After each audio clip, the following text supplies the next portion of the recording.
Hello, I'm Jeremy Jones, Director of Financial Aid at Walsh College. One of the questions that we often get from students is, how am I going to pay for my master's or doctorate degree? That is where our team can help.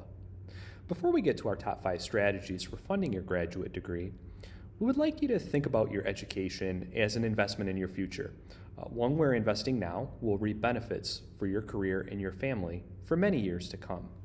Quite simply, the sooner you make your investment, the sooner you will be able to position yourself for higher earnings potential.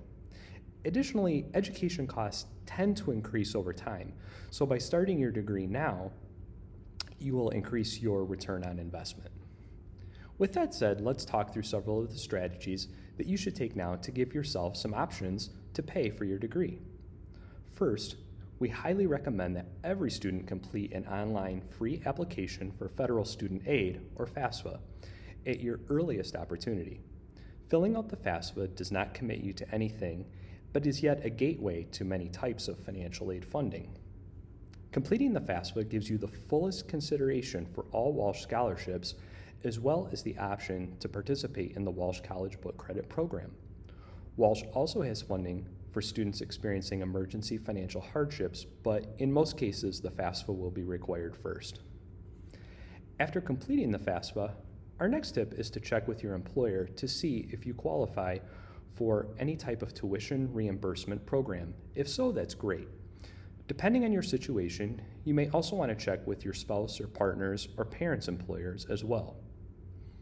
Next, all of our students are strongly encouraged to explore outside scholarships. Our team has a list of these options available and would be happy to meet with you to discuss them. We also encourage all students to review your budgets.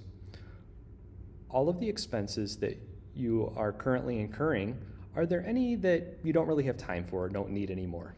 If so, we would have you consider redirecting those expenses to fund your education. The last tip is to explore if taking out a loan makes sense for you. We know that there's been a lot of bad press around student loans recently, but they are a very common and affordable way for students to get ahead. Many students need loans that cost less than the price of an automobile. Yet, unlike an automobile purchase, the value of your degree will never decrease over time. Whatever strategies you may decide to employ, our team looks forward to serving you and helping you navigate the financial aid process as you seek to maximize the return on your investment in your education. Please do not hesitate to reach out with any questions, and we do look forward to serving you. Thank you.